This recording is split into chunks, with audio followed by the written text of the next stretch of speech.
After James Gunn called the Brightburn rights a huge mess, I think it's safe to say that Brightburn 2 is happening under his new DC banner. Plus, there's still a lot of story left to tell, especially about those 5 mysterious meteors from the first movie. So, let's dive into everything we know about Brightburn 2. For those who don't know, James Gunn recently shared a major update about Brightburn 2, explaining why the sequel still hasn't been made. The original film followed Brandon Breyer, a young boy with Superman-like abilities who became a ruthless serial killer. Ever since its release in 2019, there have been talks about a sequel, but nothing concrete has materialized. Gunn took to Threads to clarify the situation, revealing that one of the biggest obstacles to Brightburn 2 is the franchise's rights. He explained that he only owns half of them, meaning he doesn't have sole control over making a sequel. Because of this, Gunn admitted that he doubts Brightburn 2 will ever happen, which pretty much shuts down any hope of continuing the story. And that's a real shame, because Brightburn 2 had the potential to expand into something much bigger. The first movie ended on a chilling note, with Brandon escaping justice and continuing his reign of terror under his supervillain alias. Even more intriguing, the ending teased the existence of other dark versions of famous superheroes, essentially an evil version of the Justice League, including twisted takes on Wonder Woman and Aquaman. This setup could have paved the way for a terrifying shared universe of superhero horror films, but it looks like that vision won't come to life. If the franchise had moved forward, it could have explored the idea of multiple superpowered villains wreaking havoc at the same time. Would they have joined forces to dominate the world, or would their own ambitions lead to infighting? The original film hinted at a potentially apocalyptic scenario, one that could have been fleshed out in a sequel. Plus, there's still the mystery of the 5 additional meteors. Who or what came with them, and how do they connect to Brandon?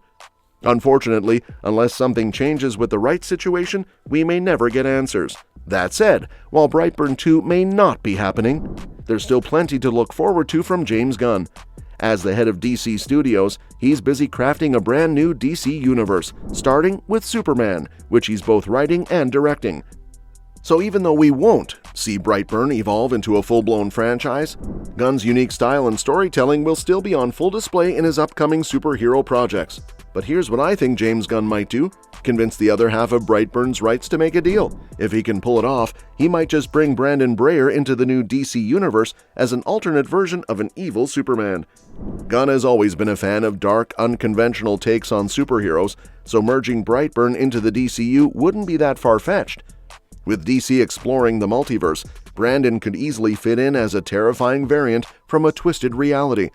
Imagine him as a major villain in a Justice League or Superman movie, bringing horror elements into the DCU while giving fans the Brightburn sequel they've been hoping for, just in a different way. This idea fits particularly well, considering Brightburn is already a superhero horror movie about how 12-year-old Brandon Breyer becomes a national supervillain. He begins to discover his powers when his now hidden meteor ship starts to communicate with him, which causes him to act strangely. His adoptive mother, Tori, believes it's because of his alien origins. She does a web search for Kansas Meteors 2006 and learns that a total of 6 meteors arrived during the celestial phenomenon over Brightburn that brought Brandon. Aside from this, there's little information in the movie about Brandon's meteor and even less about the other 5. However, because they are related to each other through the celestial phenomenon, it is more likely than not that they are all spaceships, which Brandon's meteor clearly is. It is also more likely than not that the 5 other meteors, like Brandon's, are not on Earth by accident. It's important to acknowledge that Brandon's story is a direct reference and analogy to Clark Kent's story. The supervillain Brightburn is obviously an evil version of Superman. Brightburn's filmmakers, James Gunn and director David Yarovesky, are admitted superhero fans and created the movie as an homage to what they love about superhero and horror movies. Logically, many assumptions made about the meteor ships in Brightburn are likely to incorporate what viewers already know about Clark. In many versions of Clark's story, he is sent to Earth in an escape pod by his benevolent parents to save him from Krypton's destruction and become Earth's champion. Every theory about the other 5 members in Brightburn is likely to be some version of this escape pod story. If the other 5 meteors are anything like Clark and Brandon's meteor ships, they are likely escape pods intended to preserve the lineage of their senders. This would mean they are all most likely from the same place. However, it wouldn't mean they all share the same philosophy or powers, given that they might not come from the same species or society. Like Superman's Krypton, which had many rival factions, these escape pods might be the offspring of rival factions wherever they come from. The philosophy of Brandon's senders is clearly to take the world, and it seems likely that the two supervillains Michael Rooker's character mentions in the post-credit scene share this philosophy. This could either pit them against each other or enable them to join forces. The remaining 3 meteor ships could then contain either supervillains or superheroes. Alternatively, what if the meteors aren't escape pods at all? Early in the movie, Brandon is at school in a classroom where his teacher asks about the difference between bees and wasps. Brandon answers the question and provides more information about wasps, particularly those that practice blood parasitism. This natural phenomenon, where a species leaves its offspring to be raised by a host life form, fits Brandon's story almost perfectly. If the other 5 meteor ships are gestational pods, then they could be part of an alien life cycle that uses Earth as a breeding ground. Then there's even the darker possibility. What if Brandon and the others are biological weapons? If they were sent here as the first wave of an invasion, that would mean their creators are working together toward a common goal: conquering Earth. However, this theory would shift Brightburn from a superhero horror film into a full-on alien invasion franchise, which might not be what Gunn or other creatives want.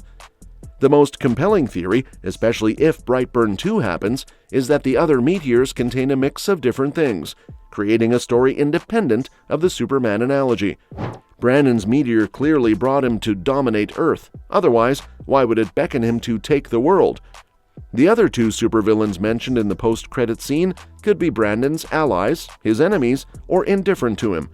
The remaining 3 meteors could contain anything, and the post-credit scene implies at least 2 had passengers, while 1 is a complete unknown. The squares next to Michael Rooker's character in the post-credit scene display 6 figures: Brandon as Brightburn, an aquatic supervillain in the South China Sea, a rope-wielding female supervillain, an unknown character in a red suit, an unknown alien, and a question mark.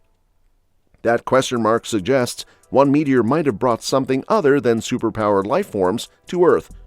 If Brightburn continues, it could give us a fresh superhero horror franchise that stands on its own, rather than simply being a dark reflection of Superman. This is exactly why bringing Brandon into the DCU could work so well.